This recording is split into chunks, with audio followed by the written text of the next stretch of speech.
Aqui tem garotas querendo se tornar professora? Sim, olha o que tem de garotas aqui.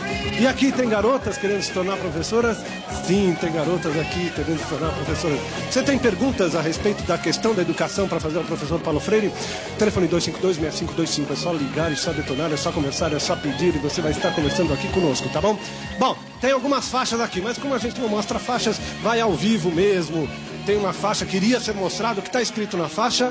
Cefam Jaú saúda Paulo Freire. Isso, saúda Paulo Freire. Então vamos começar a conversar com o professor Paulo Freire e a primeira pergunta já fica sendo sua. Boa noite, professor. Vamos lá. Bom, é um prazer estar aqui, né? Presenciar assim a presença de uma figura tão importante na educação. E a gente queria saber como é assim, foi a vida do senhor no tempo de exílio, né? Qual a diferença que o senhor vê a educação daquela época e a da educação do Brasil hoje?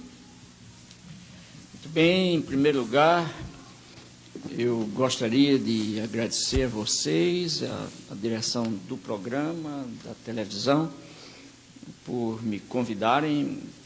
Eu até que não sou muito frequentador de televisão e de rádio, mas gosto disso. E eu agradeço porque é uma oportunidade que todos vocês me dão de estar agora entrando numa opção de casa. O que não é bom é sempre de licença, mas, de qualquer maneira, e estender a nossa conversa até um sem número de outras brasileiras e brasileiros. Em seguida, eu te diria que a tua pergunta, a primeira pergunta, nos levaria a uma conversa que superaria o tempo do programa. Então, eu tenho que fazer uma limitação e uma contenção no meu gosto de falar, e na minha precisão de falar. Eu te diria, em primeiro lugar, que o meu tempo no exílio foi um tempo de intensa aprendizagem. Quer dizer, eu aprendi muito durante o exílio, mas não é fácil, é uma aprendizagem difícil, porque é uma aprendizagem que você faz longe da sua realidade, do seu contexto, longe de sua família, de seus amigos, do cheiro do chão, da cor das nuvens, do gosto da comida. E não é fácil a gente aguentar essa saudade grande. Mas eu aprendi desde muito cedo no exílio uma coisa fundamental, que é a primeira coisa que eu aprendi no exílio, era de que não é possível fazer juízos de valor para culturas. Quer dizer, a cultura você entende, você procura entender, você procura perceber a diferença entre a forma de estar sendo do chileno e a nossa, de brasileiros, a do genebrino, onde eu morei também, a dos Estados Unidos, do americano e a nossa. Mas não cabe a gente dizer, no Brasil isso é melhor, no Brasil é melhor do que aqui, o Brasil é melhor do que aqui. Não dá, porque é simplesmente diferente, não é melhor nem é pior. Isso foi um grande aprendizado que eu fiz. Agora, fundamentalmente porque do exílio você toma distância do Brasil, quer dizer, do seu contexto. E quando você toma distância, você revê e se revê no contexto que você revê. Quer dizer, você reaprende ao ver como você aprendeu e como você atuou. Agora, é claro que uma outra coisa que eu evitei e terminei conseguindo evitar foi transformar a saudade válida, uma saudade necessária que a gente tem, transformá-la em nostalgia. Se eu tivesse aceito e ficar churumingas, não, lamentando a distância em que eu estava, eu não teria podido fazer coisíssima nenhuma e não teria podido aprender a amar o outro contexto onde eu estava. E aprendi muito na medida em que eu andei pelo mundo todo, quase todo. Eu aprendi, sobretudo eu andei não como turista, mas eu andei como educador, examinando, ouvindo os educadores nacionais dos países que eu visitava. eu podia comparar conosco, e isso me foi muito rico. Mas, como eu te dizia, a tua pergunta já fica pela metade apenas respondida, porque não dá tempo. Vocês são tantos que... E são muitas as perguntas também. Por exemplo, tem um garoto aqui querendo perguntar. Hoje, raridade, porque está sim de garotas aqui. O que o senhor poderia fazer no ensino, tanto municipal, que é a sua parte, como no estadual e particular, para implantar, não uma novas disciplinas, mas, por exemplo, palestras, reuniões, algo que dê uma visão maior para o jovem, como a respeito do trânsito, sexo, ecologia, drogas, e depois um resumo que seria uma psicologia. O que o senhor poderia fazer a respeito disso? Você diz agora, como secretário? Não. Sim, ou mesmo fora, mas sim. Uma força. Claro. Eu tenho a impressão de que a tua pergunta se situa exatamente no campo do que a gente chamaria de educação informal, quer dizer, de uma educação que não sendo antagônica à educação formal, a essa que a escola deve dar, ela pode, porém, complementar a educação que se dá dentro da escola. Eu participei de algumas dessas experiências de educação informal dentro do Brasil e fora do Brasil. Muito ontem, relativamente hoje. De uma dessas experiências eu me lembro agora, mas faz muito tempo, foi antes do exílio ainda, eu dirigia na universidade então chamada do Recife, hoje Federal de Pernambuco.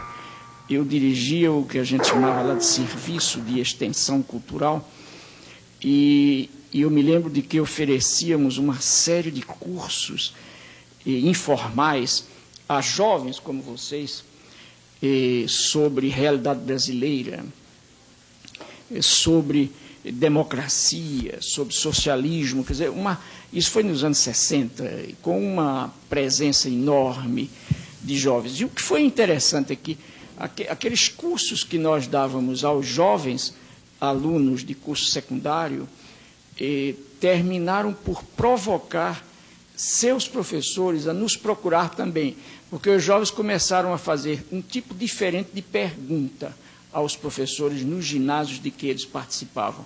E os professores, às vezes, tinham dificuldade de responder.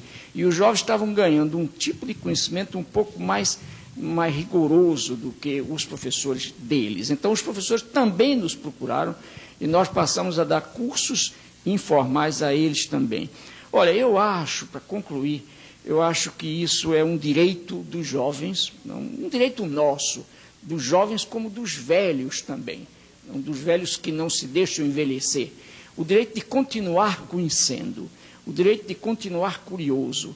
Por exemplo, eu apesar da minha idade, eu tenho horror, precisamente porque eu me sinto muito moço, eu tenho horror a dar conselhos, e não dou nem a meus netos. Mas se eu tivesse de dar algum conselho a vocês aqui hoje, seria exatamente o seguinte. Primeiro, não deixem morrer em vocês os jovens que vocês estão sendo e os meninos e meninas que vocês foram. Segundo, por isso mesmo, não permitam matar em vocês a curiosidade permanente diante do mundo. Muito bem. Legal. Vamos fazer o seguinte, vamos para a rua. A gente tem duas matérias a respeito da questão de educação ligada ao professor Paulo Freire. Vamos lá.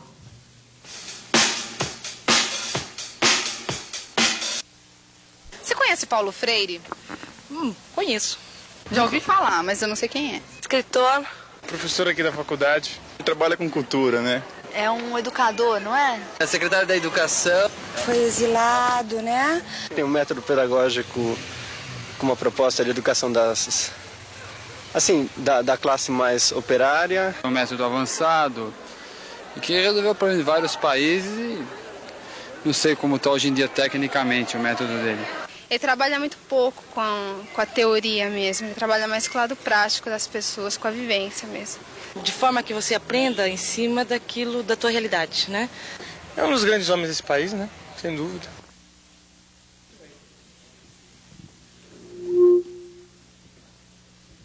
É que o meu pifou ali, estou usando o microfone do senhor aqui, enquanto conserto o meu aqui. Bom, essa foi uma primeira matéria que nós temos na rua. Agora eu vou fazer uma pergunta de uma pessoa que ligou para nós, professor, o Álvaro de Santo André. Ele está perguntando se o senhor se considera um educador comunista.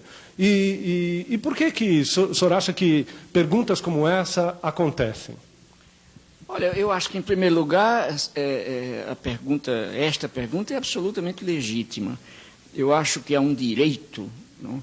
O direito à pergunta, foi por causa do direito à pergunta que eu fui preso e depois fui exilado. Quer dizer, eu me bato por isso, pelo direito de todo mundo. Só que eu acho que o moço que perguntou está um pouco informado com relação às minhas opções. Eu não sou anticomunista nesse sentido medieval, de considerar que comunista come gente, de rosbife, mas também não sou comunista, quer dizer, eu sou, porém, um socialista. Eu acredito no socialismo, eu acredito na participação popular, eu acredito na transformação do mundo realizada, sobretudo por aqueles e por aquelas que se encontram desprovidos ou roubados no seu direito de ser. Ok. Perguntas aqui, garota, diga. O que o senhor acha desta frase? Mestre não é aquele que ensina, mas aquele que de repente aprende. Olha, eu acho... talvez a gente possa ouvir e ler essa frase sob dois aspectos. Num primeiro talvez o aspecto da boniteza da frase. Quer dizer, a frase é bonita, entende? Eu, pelo menos, acho bonita. Agora, a rigor, a frase não é correta. A rigor. E por quê? Por que eu digo que a frase não é rigorosamente correta?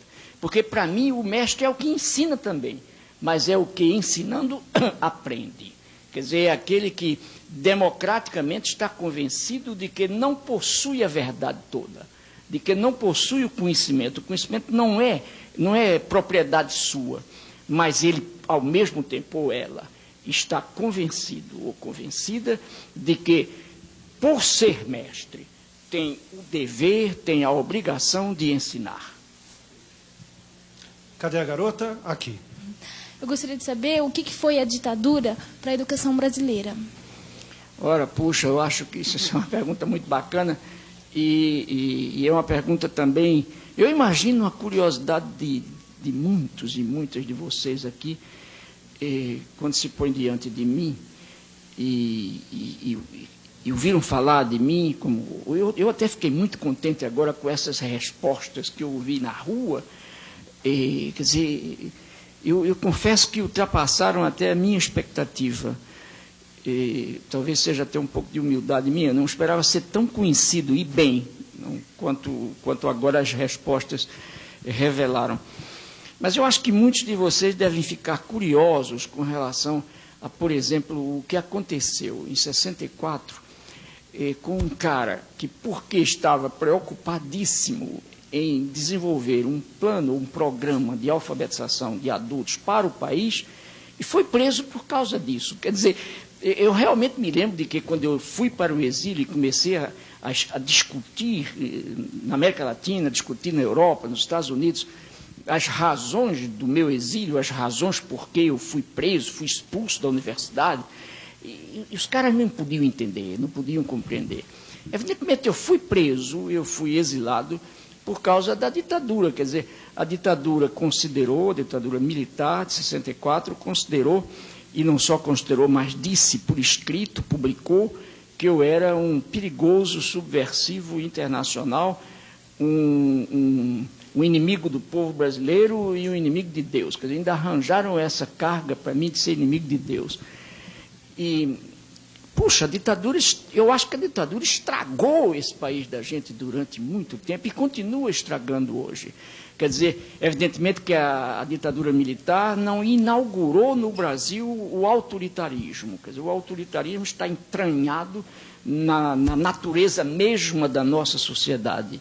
O Brasil foi inventado autoritariamente, mas os militares deram uma indiscutível contribuição ao autoritarismo. Quer dizer, eles ajudaram muito a crescer o autoritarismo, a violência, a mentira. Foi uma coisa trágica isso. Eu acho que esse período de ditadura no Brasil, Deus queira, agora diria eu, que jamais se reinvente. Quer dizer, que o meu gosto é que nós todos, brasileiras e brasileiros, meninos, meninas, velhos, maduros, que nós todos tomemos um tal gosto pela liberdade, um tal gosto pela presença no mundo, pela pergunta, pela criatividade, pela ação, pela denúncia, pelo anúncio, que jamais seja possível, no Brasil, a gente voltar àquela experiência do pesado silêncio sobre nós. Muito bem. É o seguinte, segunda parte do programa, Eduardo Araújo vai estar conosco. Por enquanto, estamos conversando com o professor Paulo Freire. Diga, garota. Qual é o seu posicionamento com relação ao Cefam? O senhor acha que é uma solução para uma formação melhor do professor? Seria uma saída para a educação?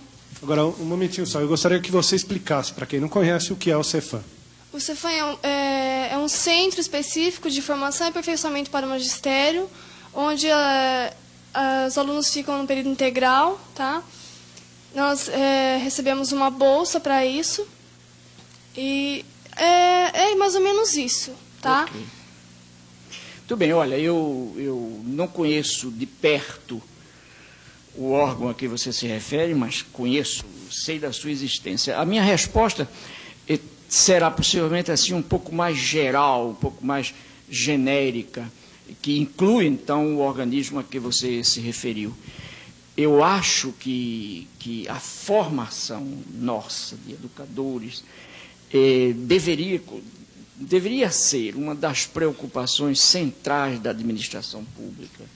Quer dizer, mas há entre nós um tal desrespeito pela pessoa, pela figura, pela tarefa do educador e da educadora, que a formação é relegada a um plano inferior. Quando eu vou dizer uma coisa a vocês que é absolutamente verdadeira. Por exemplo, se dependesse de minha opção assim direta, eu preferia 1000 vezes ser professor de uma escola normal, de um organismo como esse, a ser professor de cursos universitários, mesmo de pós-graduação.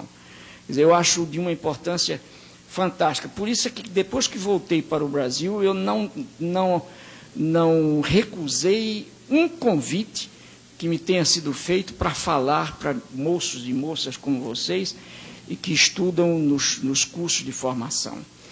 Então, a minha resposta, em suma, para ti, é a de que eu sou a favor e até que obrigo pela formação permanente do educador e pela formação rigorosa das jovens e dos jovens que amanhã assumirão as tarefas de educação ou de educadores dos meninos e meninas brasileiros.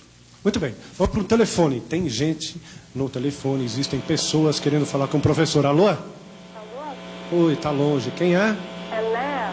Leia de onde? Pompeia. Pompeia, aqui pertinho e tão longe, né? Uhum. Diga, Leia. Eu gostaria de saber do professor qual é o encaminhamento, o que foi feito a respeito do projeto MOVA. Exato. O projeto MOVA é um dos projetos que eu diria é assim um dos encantos para mim da Secretaria de Educação.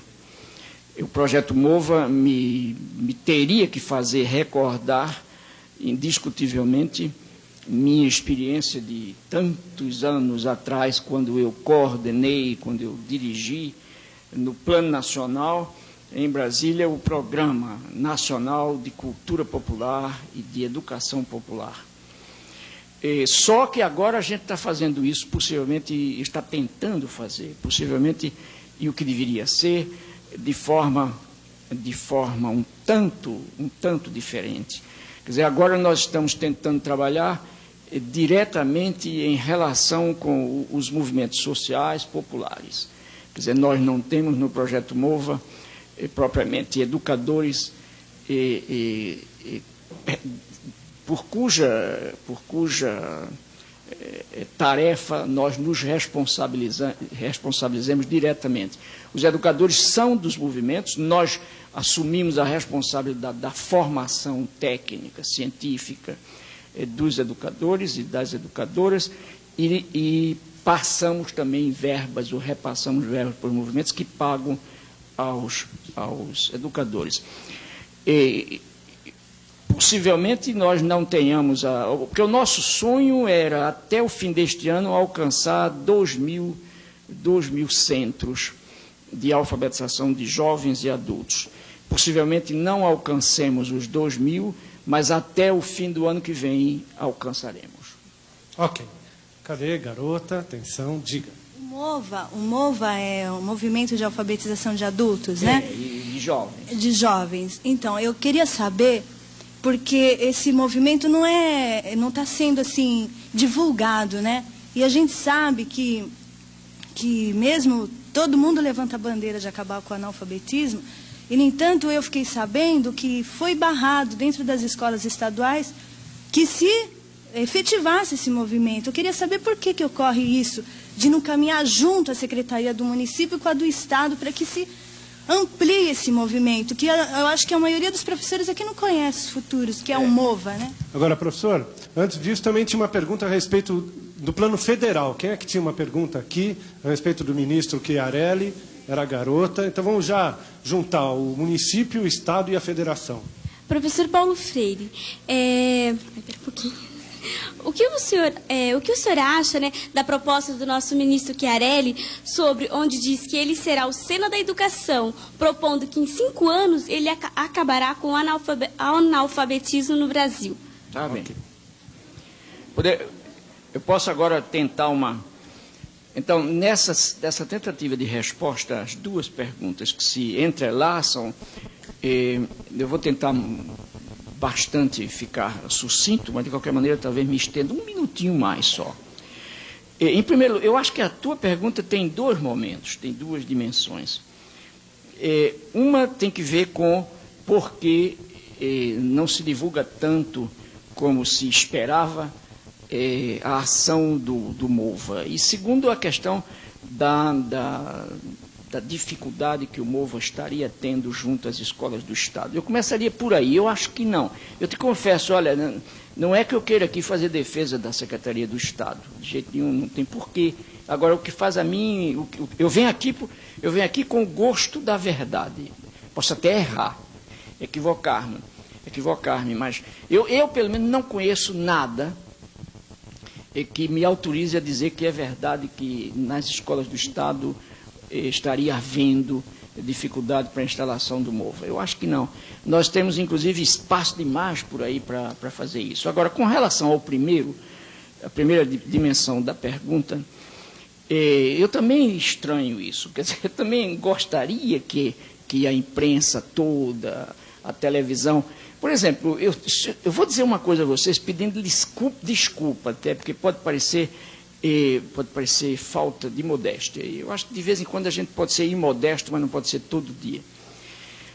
Por exemplo, a televisão canadense fez, uma rede de televisões canadense fez há 5, 6 meses atrás, 2 horas de entrevista, mandou gente aqui fazer 2 horas de entrevista comigo, com referência ao Ano Internacional da Alfabetização.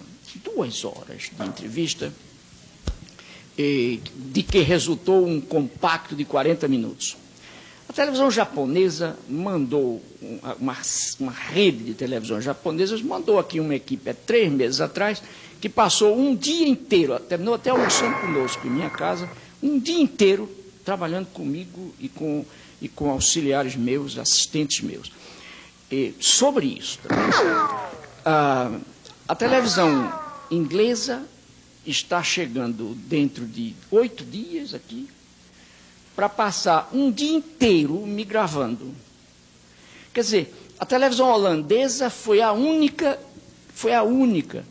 que registrou o lançamento do MOVA. Há 1 ano e tanto atrás, quando a gente lançou, a prefeita Erundina lançou o MOVA, a única televisão que estava lá e registrou foi a holandesa. E eu tenho um filho, que é um violonista clássico, que professor na Europa, e que me telefonou dizendo, velho, acabo de te ver na televisão holandesa, formidável, vi tudo, Erundina, o Mova. Quer dizer, ele entrou em contato com o Mova através da televisão holandesa. Eu te digo, às vezes eu fico perplexo. Agora, caindo lá na pergunta da moça, da garota, outra. Olha, possivelmente não, certamente quando a gente pensa em alfabetização, em programas de alfabetização de adultos, em projetos de alfabetização de adultos, eu acho que a gente deve pensar e deve se preocupar com os seguintes itens, sem os quais não é possível fazer um programa válido. Primeiro, é preciso haver dinheiro, quer dizer, a educação é uma coisa cara, realmente cara, é preciso haver dinheiro, quer dizer, só na base da boa vontade não se faz uma coisa dessa. Agora, segundo, é preciso haver competência científica por parte daqueles que fazem o programa, que fazem o projeto. Terceiro, é preciso haver, por parte daqueles, no caso seriam os alfabetizandos, é preciso que haja na sociedade em que isso se faz um tal clima histórico, cultural, político, que provoque nos alfabetizandos a consciência do direito de ler a palavra e de ler o mundo. E, sem esses itens, sem esses momentos, o dinheiro para financiar a competência científica, técnica, o respeito a isso, o respeito ao povo, sem a vontade popular que esteja clara, lúcida, como demandante de um direito que tem, que é o direito de ler a palavra, de ler o mundo, então não pode haver programa. Quer dizer, a minha resposta a ti, com relação às ideias, ao programa, aos sonhos do ministro Chiarelli, são estas. Quer dizer, é preciso que o ministro Chiarelli tente fazer isso, exatamente, porque senão ele também pifa. Muito bem. Vamos de novo para a rua ver o que o povo pensa a respeito da questão da educação.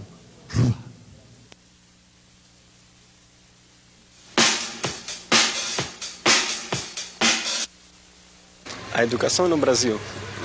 Péssima. Tá ruim.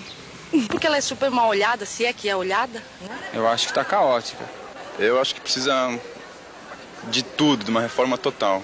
Não existe uma programação. Não se tem melhorias, né? Porque não é uma prioridade, especialmente do governo.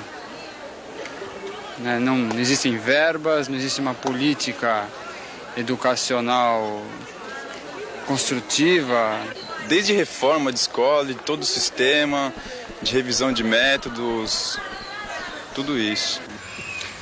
Parece que o conhecimento ele perdeu um pouco a importância, né, na sociedade que a gente vive.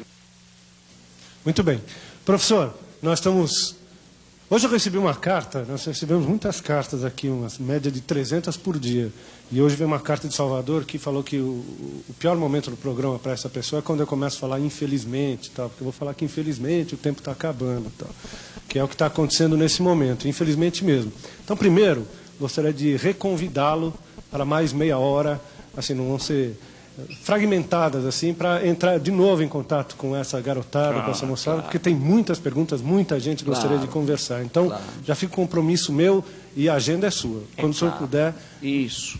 E agora, para terminar, eu entrevistei o senhor no início da gestão da Prefeitura Erundina. O senhor tinha muitos projetos, planos, coisas bem definidas, as coisas muito claras.